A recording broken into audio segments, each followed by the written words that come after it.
Hello everyone, welcome to true IAS. Continue करते हैं हम लोग अपने डीपीएसपी के चैप्टर की डिस्कशन को। ये हमने इंट्रोडक्शन इसका कॉम्प्रिहेंसिव तरीके से डिस्कस कर लिया था। अब हम लोग डीपीएसपी के कुछ फीचर्स को जानते हैं। सबसे पहले ये जो फ्रेज है डीपीएसपी यानी कि directive principles of state policy, ये बेसिकली उन आइडियल्स को डिनोट करता है जो कि राज्य को, स्टेट को, नेशन स्टेट को, सरकारों को अपने दिमाग में रखने चाहिए जब वो कोई भी पॉलिसी फ्रेम कर रहे हैं या लॉज को इनेक्ट कर रहे हैं। इसमें तो कोई भी डाउट नहीं है ना। ये रूल बुक को ध्यान में रखना चाहिए उनको। मैंने बताया था सुबह उठते ही ऐसा नहीं होता कि अपने मूड के हिसाब से कोई भी पॉलिसी बना दी किसी को तंग करने के लिए या फिर खुश करने के लिए या दंगे करवाने के लिए। ये सारी चीज़ें, सरकार के सारे एक्शंस, कोई भी पॉलिसी लाने के बारे में वो सोच रही है, it should match with the topics and subjects which are mentioned in the DPSP, है ना। वो जो बुक है। तो these are the constitutional instructions या रिकमेंडेशंस जो कि स्टेट को दी जाती हैं, ठीक है, कॉन्स्टिट्यूशन के द्वारा। कौन कौन से मैटर के अंदर? Legislative matter, executive matter and administrative matter. Judicial matter क्यों नहीं लिखा हुआ यहाँ पर? उसका कुछ लेना देना नहीं है यहाँ पर, ठीक है, बिल्कुल ही जा सकते हैं। अकॉर्डिंग टू आर्टिकल 36, एक बात याद रखना, मैं फिर से रिकॉल करवा देता हूँ। हमने पीछे एक बात पढ़ी थी, ये वाली। वैसे तो डीपीएसपी जो हैं आर्टिकल 36 से 51 तक आते हैं, लेकिन जो इनकी काउंटिंग है, जो एक्चुअली में जो इम्प्लीमेंटेबल डीपीएसपी हैं, जो कि रूल बुक है, वो 38 टू 51 के अंदर सेंसिबल बातें करना स्टार्ट होती है। जो आर्टिकल 36 हमने पढ़ा था, it deals with the definition of the state. 37 कि डीपीएसपीज की सिग्निफिकेंस क्या है, इनको रखना चाहिए कि नहीं रखना चाहिए, इनके रखने से क्या फायदा है, क्या नुकसान है, इनके नेचर और सिग्निफिकेंस को हमने पढ़ा था, ठीक है। वापस आओ, आर्टिकल 36। तो एक्चुअली डीपीएसपीज की जो बास्केट है वो कौन से आर्टिकल से कौन से आर्टिकल तक फैली हुई है? पार्ट 4 के अंदर आर्टिकल 36 टू 51 टोटल, ठीक है। आर्टिकल 36 जो है वो एक टर्म को यूज करता है स्टेट इन पार्ट 4। इसका वो सेम मीनिंग है स्टेट का जो कि पार्ट 3 के अंदर मेंशन्ड है। याद होगा आप सभी को, जैद, मयूर, सौगंधा, आर्टिकल 12 भी मेंशन करता है स्टेट के बारे में, याद है, ठीक है। और स्टेट के अंदर ना, श्रेया पता है, प्राइवेट बॉडी, पब्लिक कॉरपोरेशंस, जो पब्लिक सेक्टर एंटरप्राइजेस होते हैं, जो सरकारें होती हैं, राज्य की सरकार और पंचायती राज इंस्टीट्यूशंस, यूनियन गवर्नमेंट, ये सब कुछ स्टेट की डेफिनेशन के अंदर आता है। यहाँ पर स्टेट का मतलब ये कोई हरियाणा, यूपी, मध्य प्रदेश से नहीं है। This is a nation state, लेकिन स्टेट की कैटेगराइजेशन और ब्रॉड है।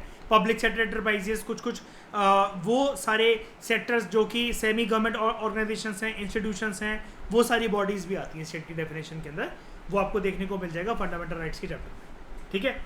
Therefore it includes legislative and executive organ of the central the state government, सारी लोकल अथॉरिटी एंड सारी public authorities in the country, ठीक है। जैसा कि हमने आर्टिकल 12 के अंदर फंडामेंटल राइट्स के चैप्टर में पढ़ा था। अब जो डीपीएसपीज है ना, डीपीएसपीज एक चीज से बिल्कुल मिलते जुलते हैं। जब भारत आज़ाद नहीं हुआ था और जब ब्रिटिशर्स थे, आज़ादी जिस हमें मिलने ही वाली थी, उससे पहले सबसे प्रोमिनेंट एक्ट जो अंग्रेज़ों की साइड से आता है हमारे देश की व्यवस्था को चलाने के लिए, आप सबने सुना होगा इसके बारे में, government of India act 1935। And most of the provision हमारे कॉन्स्टिट्यूशन में गवर्नमेंट ऑफ इंडिया एक्ट 1935 से डाली गई है। याद है ना आपको? यूपीएससी और स्टेट पीएससी का आना, है ना, आरबीआई का सेटअप होना, एंड बड़ी सारी चीज़ें यहाँ से डाली गई हैं, इससे बोरो करी गई हैं। तो जो डीपीएसपीज हैं, आज के समय में हम इनको डीपीएसपी बोल देते हैं। जो गवर्नमेंट ऑफ इंडिया 1935 था, वहां पर डीपीएसपी का नाम था instrument of instructions. Instrument of instructions. तो अगर हम लोग बी.आर. अम्बेडकर जी के वर्ड्स में अगर हम लोग कहें तो डीपीएसपी जो है, उन्होंने बोला था कॉन्स्टिट्यूएंट असेंबली डिबेट्स के अंदर कि DPSPs are like the instrument of instructions, जो कि इशूड करे जाते थे गवर्नर जनरल को and to the governors of the colonies of India, British government के द्वारा अंडर गवर्नमेंट ऑफ इंडिया 1935, कि उनको कैसे काम करना है, क्या करना है, किन एक्ट्स पे साइन करना है, किन पे नहीं करना है, किन को एक्ट बनने देना है, किन को नहीं बनने देना है। बेसिकली उनकी एग्जीक्यूटिव, लेजिस्लेटिव और एडमिनिस्ट्रेटिव कन्वीनियंस के लिए जो ब्रिटेन के पार्लियामेंट से बनकर कुछ अधिनियम आते थे, कुछ रूल्स एंड रेगुलेशंस आते थे, जो कि भारत में गवर्नर जनरल जो रह रहे हैं और जो कॉलोनीज़ के अलग अलग इंडिया की कॉलोनीज़ के जो गवर्नर्स हैं जो कि टाइम टू टाइम आ रहे हैं, गवर्नमेंट ऑफ इंडिया 1935 ने उनको एक इंस्ट्रक्शन टेबल दी थी, एक रूल टेबल दी थी, जिसको उनको फॉलो करना पड़ता था। बस बाद में जाकर हमने भी इसको अपने कॉन्स्टिट्यूशन के अंदर अपना लिया। जब कॉन्स्टिट्यूशन मेकिंग की प्रक्रिया स्टार्ट हुई, इंस्ट्रूमेंट ऑफ इंस्ट्रक्शन का नाम चेंज करके हमने उसको डीपीएसपी बोलना शुरू कर दिया। What is called DPSP is merely another name for instrument of instruction. वही वाली बात है। ओनली डिफरेंस इज दैट ये बेसिकली जो डीपीएसपीज होते हैं, they are instructions to the legislature and executive. ठीक है। उसके बाद जो डीपीएसपीज हैं उनके अंदर वो कुछ ऐसे प्रिंसिपल्स हैं कि उनके अंदर जो एक पूरे का पूरे जो लिस्ट है वो बड़ी कॉम्प्रिहेंसिव लिस्ट है, which deals with economic matter, social matter and political matter, जो कि भारत की सरकारों को नेशनल लेवल पर, स्टेट लेवल पर, डिसेंट्रलाइज लेवल पर, विलेज लेवल पर, पब्लिक अथॉरिटीज़ को, कुछ बॉडीज़ को, सेमी गवर्नमेंट इंस्टीट्यूशंस को। ये सब मैं क्यों बोल रहा हूँ? मैं बेसिकली स्टेट की डेफिनेशन को आपको फिर से बता रहा हूँ। जो भी चीज़ें हमें आर्थिक, सामाजिक और राजनीतिक तरीके से, इकोनॉमिकली, सोशली एंड पॉलिटिकल तरीके से हमारी डेमोक्रेटिक, मॉडर्न डेमोक्रेटिक स्टेट को चार चांद लगा सकें, इंडिया को as a better society, better nation की तरह प्रोजेक्ट कर सकें, वो सारी बातें डीपीएसपीज के अंदर गिवन है। यानी कि सरकार अगर कोई भी लेजिस्लेटिव डिसीजन लेने जा रही है, वो कोई भी बिल पास करवाना चाह रही है, उसको एक्ट बनवाना चाह रही है और एक्ट बनने के बाद उसको एग्जीक्यूट करवाना चाह रही है, उनको डीपीएसपीज को संज्ञान में रखना चाहिए। डीपीएसपीज का एम बेसिकली ये होता है कि जो आइडियल्स हैं जो कि हमारे कॉन्स्टिट्यूशन में गिवन है और स्पेशली उसके इंट्रोडक्टरी पेज पर, उसके इंडेक्स पेज पर जो गिवन है, कॉन्स्टिट्यूशन के आइडेंटिटी कार्ड के अंदर जो गिवन है, that is known as preamble, उन आइडियल्स को रियलाइज करने में डीपीएसपी मदद करते हैं, like justice, liberty, equality and fraternity. कौन से कॉन्स्टिट्यूशन से ये तीन वर्ड्स आए हैं, लिबर्टी, इक्वलिटी एंड फ्रेटर्निटी?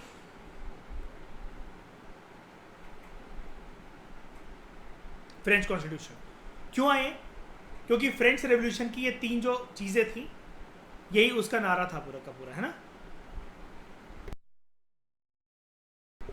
उसके बाद बेसिकली अगर डीपीएसपीज को अच्छे से इम्प्लीमेंट करा जाए तो संविधान निर्माता भी यही कहकर गए थे और प्रैक्टिकल सिग्निफिकेंस भी यही देखने को मिलती है कि अगर डीपीएसपीज को भारत के अंदर अगर अच्छे से इम्प्लीमेंट करा जाए, हमारा इंडिया एक वेलफेयर स्टेट बन सकेगा।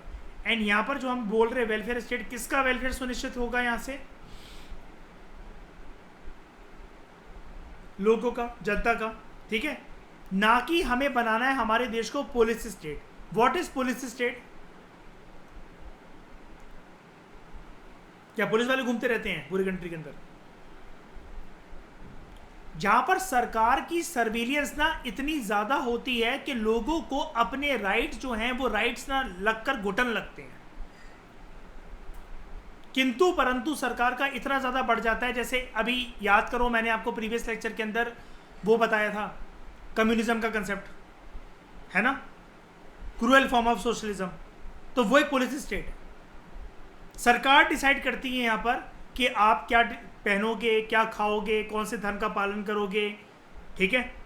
नॉर्थ कोरिया का जो लीडर है वो तो और भी महान है, वो तो ये भी डिसाइड करता है कि जब मैं हंसूंगा तब जनता हंसेगी, जब मैं रहूंगा तब जनता रोएगी। सुना है इसके बारे में? किम जोंग उन जो है वो मोटू श्रेया मिलिट्री कमांडर, 6 बजे अगर मैं सुबह मीटिंग बुला लूँ तो एक उबासी तो आप भी मार पड़ोगे, है ना। अब 6 बजे उसने एक मीटिंग बुलाई, देश के मिलिट्री कमांडर ने उबासी मार दी उस मीटिंग के अंदर, उसने रॉकेट पे उसको बांध के मून पे लॉन्च कर दिया, ठीक है। ऐसी पेनल्टीज हमारे देश में होनी चाहिए क्या? होनी चाहिए, गद्दारों के साथ होनी चाहिए, ठीक है।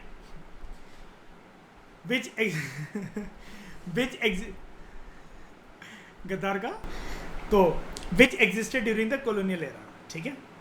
यानी कि ब्रिटिश ऑफिसर्स और British East India company determine करती थी कि भारत के नागरिकों को कैसे चलना है, जैसे एक छोटा सा एग्जांपल बताता हूँ, रॉलेट एक्ट याद है किसी को, या कभी किसी ने सुना हो? उसकी वजह से लोगों की जो वो थी फ्रीडम थी, वो कॉम्प्रोमाइज़ इस प्रकार से होनी थी कि किसी भी पॉलिटिकल फ्रीडम फाइटर को अरेस्ट करा जा सकता था, और कोई भी ट्रायल वगैरह प्रॉपर तरीके से नहीं चलेगी, एंड कैसे भी करके उसको उठाकर लेकर जाया जा सकता है ना। तो उसको काफ़ी ज़्यादा डिसमेट्री माना गया था गांधी जी के टाइम पर, है ना। तो वो भी एक पुलिस स्टेट का सिंबल है। अब बेसिकली क्या होता है यहाँ पर हम जानते हैं, पुलिस स्टेट एक ऐसी राज्य की व्यवस्था होती है which is mainly concern with the maintenance of law and order and defence of the country against external aggression. यहाँ पर कुल मिलाकर बेसिकली बात ये है कि एक स्टेट का यहाँ पर रिस्ट्रिक्टिव कंसेप्ट होता है, यानी कि जो हम सोचते हैं कि देश ऐसा होना चाहिए, देश की व्यवस्था ऐसी होनी चाहिए, जनता जो है उसकी खुशहाली सुनिश्चित करने की राज्य जो है वो कोशिश करेगा, लोगों को राइट्स मिलेंगे, लिबर्टीज़ मिलेंगी, लोग फ्री ढंग से अपना जो भी जॉब, प्रोफेशन, करियर, किसी के साथ रिलेशनशिप में आना, शादी करना, ये सब कुछ डिटरमाइन कर सकेंगे। कलर को लेकर, धर्म को लेकर कोई भेदभाव नहीं होगा। एक हिंदू मुसलमान से शादी कर सकता है, मुसलमान क्रिश्चियन से शादी कर सकते हैं, कुछ भी, मतलब जो चीज़ें जो कि जनता को फ्री माइंड से रहने पे एक कंडीशंस बनाएं, वो एक पहचान होती है किसी भी देश की। लेकिन यहाँ पर जब ये वाला जो कंसेप्ट होता है कि स्टेट का जब ये रिस्ट्रिक्टेड सेंस में जब ये आता है, और जो कि हुआ भी 19वीं शताब्दी के अंदर, जब एक थ्योरी आती है इंडिविजुअलिज्म या लेजिस्फेयर की, जहाँ पर ये बोला जाता है कि इंडिविजुअल को लिबर्टी बहुत ज़्यादा देनी चाहिए, they have the right to pursue what they want to do. तो जो कैपिटलिज्म, लिबरलिज्म और डेमोक्रेसी की जो थ्योरी आती है, बिल्कुल उसके अगेंस्ट में जाकर जब ये पूरी की पूरी लिबर्टी का जो कंसेप्ट होता है, कैपिटलिज्म का जो कंसेप्ट होता है, डेमोक्रेसी का जो कंसेप्ट होता है, ये पूरा का पूरा रिस्ट्रिक्ट होकर रह जाता है। और उस स्टेट को हम लोग बोलते हैं पुलिस स्टेट। यानी कि पुलिस स्टेट क्या मिलती जुलती है क्या कैपिटलिज्म स्टेट से? बिल्कुल अगेंस्ट होती है, उसके इंडिविजुअलिज्म को फेवर करती है, उसके अगेंस्ट होती है, अगेंस्ट होती है। ठीक है, अच्छा, ये जो टर्म होता है ना लार्जेस्ट फेयर इकोनॉमी, ये एक इकोनॉमी के लिए टर्म यूज करा जाता है। लार्जेस्ट फेयर का मतलब क्या है? जैसा कि आपको दिख ही रहा है, इंडिविजुअलिज्म पे फोकस करना, यानी कि यहाँ पर प्राइवेट इंडिविजुअल्स डिसाइड करते हैं ऐसी इकोनॉमी के अंदर। इसको वैसे कैपिटलिस्ट इकोनॉमी भी कहते हैं। What to produce, how to produce, and for whom to produce, इसको लार्जेस्ट फेयर इकोनॉमी कहते हैं। ठीक है,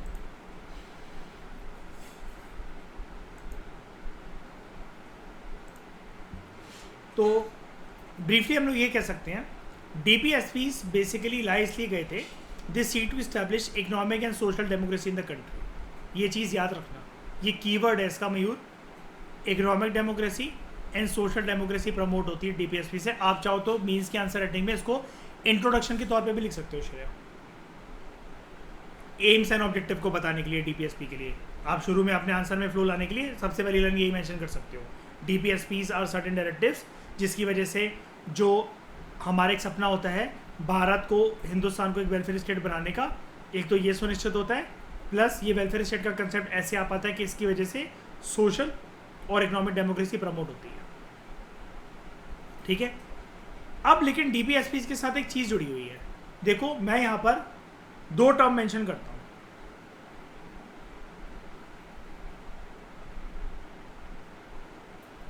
जस्टिसेबल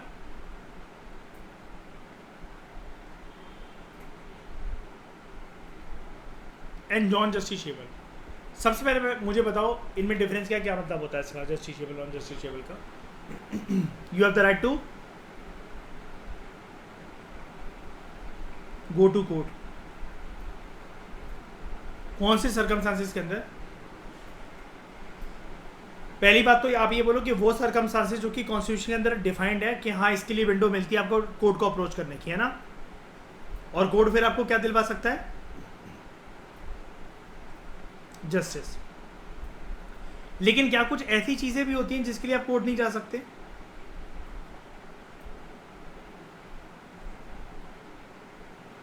बिल्कुल होता है।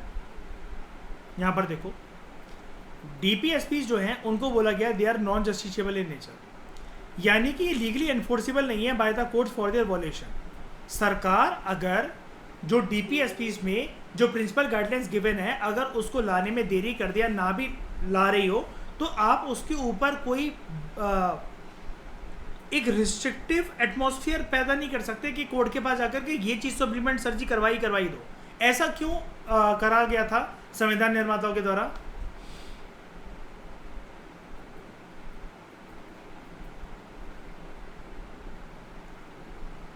ऐसा क्यों करा गया, मतलब इसको जस्टिसेबल क्यों नहीं बनाया गया? ऐसा क्यों है कि जस्टिसेबल बनाते तो सरकार के ऊपर प्रेशर क्रिएट करता कोर्ट, है ना? नहीं मतलब आज क्यों नहीं है, चलो ठीक है उस जमाने को छोड़ दो, फिर आज क्यों नहीं है जस्टिसेबल है? यार देखो क्योंकि नहीं देखो बात ये है। हाँ जैद आप कुछ बोल रहे थे, आप ट्राई करो, बोलो। बिल्कुल नहीं वो चीज़ें, हाँ ठीक है बिल्कुल सही बोल रहे हो। अब मैं इसका एक आपको डिस्क्रिप्शन देखता हूँ, देखना आपकी सारे लोगों की बात वाइंड अप हो जाएगी यहाँ पर। यार मुझे एक बात बताओ, सरकार देश को चला रही है, जनता ने जिम्मेदारी उनको दी है डायरेक्ट इलेक्शंस के थ्रू, इनडायरेक्ट इलेक्शंस के थ्रू कि आप देश को चला लो, ठीक है। यार वो ज़्यादा अच्छे से जानते हैं कि कब कौन सी चीज़ कितने टाइम ड्यूरेशन के अंदर आनी चाहिए, देश उसके लिए रेडी है, राज्य उसके लिए रेडी है, पंचायतें उसके लिए रेडी हैं कि नहीं है कि नहीं? जनता को तो बंद कमरों के अंदर और कोर्ट में बैठे जजेस को तो अपने बंद चेंबर्स के अंदर मुंह फाड़ना आता है बस। ग्राउंड लेवल पर चीज़ें बहुत अलग तरीके से वर्क करती हैं। जैसा कि आपको बोलता हूँ ना, क्रिकेट मैच खेलते हुए ये बोलना बहुत आसान है कि ये आउट हो गया, इसको ऐसा करना चाहिए था, वैसा करनी चाहिए था, तो तुम पहुँच जाओ ना वहाँ पर। सिमिलरली याद है मैंने आपको अभी कुछ टाइम पहले पार्लियामेंट के केस के अंदर जुडिशियल ओवररीच का एक कंसेप्ट बताया था कि जुडिशरी को ये लगता है कि आप पीआईएल को हम एंटरटेन करने के लिए तैयार हैं, आप हमें आके बर्डन करो, कोई बात नहीं, हम ये चीज़ें इंप्लीमेंट करवाएंगे। सरकार ये बोलती है जुडिशरी से कि सर जी संविधान ने आपको जो पावर्स एंड फंक्शन दिए ना, उसी के दायरे में रहकर आप काम करो तो आप भी भले में रहोगे, हम भी भले में रहेंगे। आप जो ये अंधाधुंध डिसीजन पास कर देते हो ना, ये चीज़ें हमें भी पता है, आपसे ज़्यादा निगरानी हम रखते हैं, क्योंकि आपका तो कुछ नहीं जा रहा, हमें तो वोट बैंक पॉलिटिक्स जो है वो भी खेलनी पड़ती है, तो हमें तो बल्कि ज़्यादा कदर है कि कौन सी चीज़ हम इम्प्लीमेंट करवा रहे हैं, कौन सी नहीं करवा रहे हैं। आप जो अंधाधुंध ऐसी किसी भी चीज़ को ऑर्डर देते थे, फरमान देते थे ना कि ये इम्प्लीमेंट हो जाना चाहिए, वो हो जाना चाहिए, आपको ये नहीं पता कि ग्राउंड लेवल पर चीज़ें अलग तरीके से वर्क करती हैं। आज जो आपको वर्क होता हुआ दिख रहा है ना कि ये चीज़ इंप्लीमेंट हो गई, हो सकता है आने वाले टाइम के अंदर देश में दंगे पैदा करवा दे, देश के टूटने की नौबत आ जाए, स्थिति आ जाए, है कि नहीं? जिसको जो पावर मिल रखी है वो ज़्यादा अच्छे से समझ सकता है कि नहीं समझ सकता है? अब पेट्रोलियम माइंस के साथ कैसे क्या करना है, ब्लास्ट कैसे करना है, अब शरीर आपसे अच्छा कोई समझ सकता है इसको? आपको सारी लोकेशन पता है कि कहाँ पर क्या लगा के कौन सी वारदात हो जाएगी, है ना? तो DPSPs are non justiciable in nature, that is they are not legally enforceable by the courts for their violation.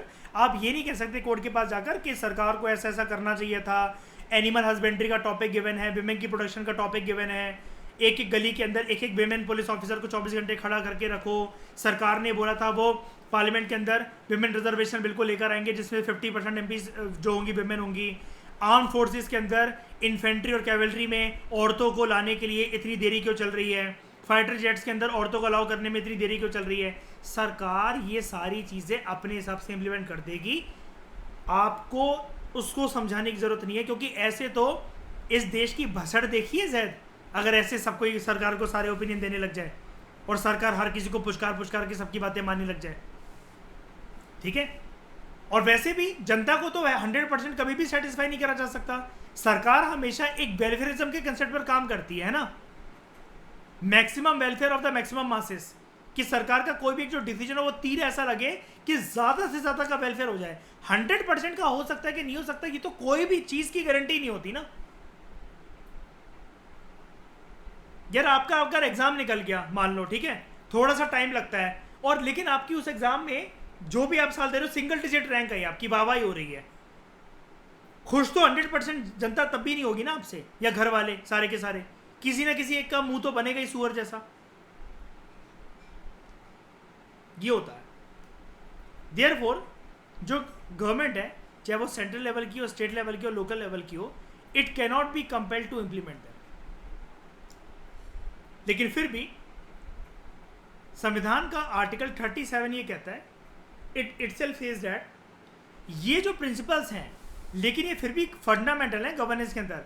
सरकार के लिए कोई जिम्मेदारी नहीं है, जिम्मेदारी तो है, सरकार के लिए कोई ऑब्लिगेशन नहीं है कि उनको इतने निर्धारित समय पर ये चीज़ इंप्लीमेंट करनी चाहिए पड़ेंगी, लेकिन फिर भी ये सरकार का दायित्व बनता है कि सरकार जो है वो पूरी जिम्मेदारी के साथ और अच्छे से वेलफेयरिज्म को इम्प्लीमेंट करने के लिए, इंडिया को वेलफेयर स्टेट बनाने के लिए बार बार इन प्रिंसिपल्स को देखते चलें। ये रूल बुक एक ऐसी चीज़ है कि आपको जिन रूटीन्स का, जिन लॉज का पालन करना है ना, आपने ये वाले स्टिकी नोट्स, ये वाली छोटी सी डायरी अपनी जेब में आप रखकर घूम रहे हो, ऐसा मान लो कि सरकार के लिए ऐसी चीज़ होती है और ऐसी होनी चाहिए। आर्टिकल 37 ये कहता है कि ये जो प्रिंसिपल्स हैं they are fundamental, they are very important, extremely important in the governance of the country, और ये राज्य की ड्यूटी बन जाती है, चाहे सेंट्रल लेवल पर हो, स्टेट लेवल पर हो, लोकल लेवल पर हो, कि वो इन प्रिंसिपल्स को पक्का अप्लाई करें जब भी वो कानून को बनाने के बारे में सोच रहे हैं। ये चीज़ समझ में आई? उसके बाद डायरेक्टिव प्रिंसिपल्स हालांकि नॉन जस्टिशिएबल है नेचर के अंदर, कोर्ट नहीं जा सकते आप इनको इन्फोर्स करवाने के लिए, और कोर्ट किसी भी प्रकार का प्रेशर नहीं डालेगा सरकार के ऊपर, ठीक है, लेकिन फिर भी ये कोर्ट की मदद करते हैं इस चीज़ को एग्जामिन करने में कि लॉ की कॉन्स्टिट्यूशनल वैलिडिटी क्या है। देखो, मैंने आपको इंट्रोडक्शन में ये वाली चीज़ बताई थी ना जैद, मयूर, श्रेया, कि ये एक बेसिकली ऐसे बुक है जिसके दायरे में रहकर सरकार को सारे के सारे कानून वगैरह लाने चाहिए। यानी कि कुल मिलाकर ये जो एक नोटबुक है डीपीएसपी के नाम की, ये सरकार के लिए एक प्रकार की बाउंड्री है ना, कि जो भी इसके अंदर दे रखा है उसी के दायरे और उसी के दायित्व में आके कोई भी लॉ, पॉलिसी, डिसीजन वगैरह को इम्प्लीमेंट करो। तो इससे कोर्ट की भी तो एक मदद हो जाती होगी। ये मदद हो जाती है कोर्ट की कि कोर्ट भी इसको एक बाउंड्री मान लेता है, कॉन्स्टिट्यूशन की लक्ष्मण रेखा मान लेता है कि अगर इसको ब्रीच करा और सरकार इसके बियॉन्ड जाकर कुछ बनाने का सोच रही है तो हम उसको उस ग्राउंड पे टेस्ट कर सकते हैं। मैं ये नहीं कह रहा नल एंड वॉइड डिक्लेयर कर ही देगा, क्यों यार, परिस्थितियां बदल भी तो सकती है ना देश की, और यही तो हमारी पहचान है Shreya. Constitution as a living document, कि हम वक्त और परिस्थिति के हिसाब से चेंज हो सकते हैं। कॉन्स्टिट्यूशन के किसी टॉपिक का एक पन्ना फाड़ा, दूसरा इंसर्ट कर दिया क्योंकि वक्त और परिस्थितियां बदल गई हैं, है ना। लेकिन इससे जो कोर्ट है वो एक टेस्टिंग ग्राउंड बना लेता है और अपनी पावर जो है वो एक्टिवेट कर लेता है, वो चार्ज कर लेता है डीपीएसपी की मदद से, पावर ऑफ जुडिशियल रिव्यू। ये लाइन तो चाहो आप ऐड कर सकते हो अपने नोट्स के अंदर कि पावर ऑफ जुडिशियल रिव्यू का जो चार्जर होता है, जो एक चार्जिंग मैकेनिज्म होता है, वो डीपीएसपी बन जाता है किसी किसी परिस्थितियों के अंदर। क्योंकि कोर्ट को यह पता लग जाता है ज्यादा से कि अगर सरकार कोई भी निर्णय, डिसीजन वगैरह लेकर आएगी, क्या उसने डीपीएसपी को संज्ञान में रखा या फिर उसको वॉयलेट कर दिया। अब डीपीएसपी एक दायरा है ना, आपकी ड्यूटी होती है, आप एज अ आईएएस ऑफिसर कुछ भी थोड़ी ना कर सकते हो, अंदर थोड़ी ना गोली चला सकते हो, किसी को भी जाकर थोड़ी ना उठाकर लेकर आ सकते हो। आपको भी एक दायरा समझाया जाता है, तभी तो आपकी लवासा की ट्रेनिंग होती है। वरना श्रेया एक बात बताओ, आपका लिस्ट आया तो अगले दिन से आपको पोस्टिंग दे देंगे क्या, हाँ श्रेया कॉलेज का कलेक्टर नहीं, जाओ जाके जो मर्जी करना करो, है कि नहीं। आपकी जो ट्रेनिंग होती है आपको वो दायरा समझाने के लिए तो होती है, और आपको भी रूल बुक के अंदर रहकर काम करना पड़ता है। कहते हैं ना, जैसे आईपीएस की अगर बात करो, पुलिस वालों की बात करो, हर गोली का हिसाब देना पड़ता है। मूवीज के अंदर अक्सर आपने ये लाइन सुनी होगी, है ना। तो जो सुप्रीम कोर्ट है, it has ruled many a times कि अगर वो कभी भी कोर्ट कभी भी अगर किसी लॉ की कॉन्स्टिट्यूशनैलिटी को डिटरमाइन कर रहे हैं, यानी कि ये देख रहे हैं कि सरकार के द्वारा कोई भी जो लॉ आया था उसने संविधान की मर्यादाओं का उल्लंघन तो नहीं करा, बाउंड्रीज को क्रॉस तो नहीं करा, ठीक है। तो अगर कोर्ट को ये लगता है, the supreme court has ruled many times कि जब हम लोग कॉन्स्टिट्यूशनल वैलिडिटी को, कॉन्स्टिट्यूशनैलिटी को किसी भी लॉ की डिटरमाइन करते हैं, अगर कोर्ट को ये लगे that a law in question it seeks to give effect to the DPSP, तो कोर्ट ये कहता है कि अच्छा ये कानून इसलिए आया था ताकि डीपीएसपी को और बढ़ावा मिले, तो वो ऐसे किसी लॉ को रीजनेबल ही कंसिडर करते हैं, फिर उसको नल एंड वॉइड डिक्लेयर नहीं करते हैं। Under article 14 equality before law, या फिर अंडर आर्टिकल 19 जो कि 6 प्रकार के फ्रीडम को बढ़ावा दे, और ऐसे किसी लॉ को जुडिशरी बचा लेगा, छत्र छाया दे देगा, प्रोटेक्शन दे देगा from unconstitutionality, from declaring it to be null and void. और याद है ये वाली टसल अगेन मयूर, इंदिरा गांधी जी और सुप्रीम कोर्ट के बीच में हुई थी कि इंदिरा गांधी बोलती थी कि मुझे अगर डीपीएसपीज को इफेक्ट में लाना है तो मैं फंडामेंटल राइट को कॉम्प्रोमाइज कर सकती हूँ, है ना। लेकिन कोर्ट क्या बोलता था, नहीं जी, डीपीएसपीज को बढ़ावा देने के लिए किसी चीज का कॉम्प्रोमाइज नहीं हो सकता, और फंडामेंटल राइट का तो बिल्कुल ही नहीं हो सकता, because it is the bedrock of constitutional democracy. It is the bedrock of basic structure of the constitution. And बाद में कोर्ट एक चीज बोलता है कि बोथ शुड बी बैलेंस्ड, है ना। ये सीसॉ की तरह है, डीपीएसपी भी एक साइड पर बैलेंस्ड है, ये एक सीसॉ की तरह है।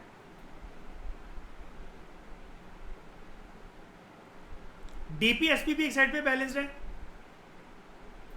और एक साइड पे फंडामेंटल राइट्स बैलेंस है। और ये होता है प्रिंसिपल ऑफ पीसफुल कोएग्जिस्टेंस, मतलब दोनों साथ में एग्जिस्ट करने चाहिए, किसी को हम लोग बढ़ावा ऊपर या नीचे नहीं दे सकते हैं।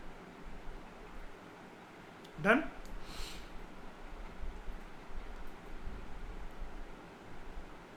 इस डिस्कशन में दोस्तों फिलहाल इतना ही। Thank you very much for discussion.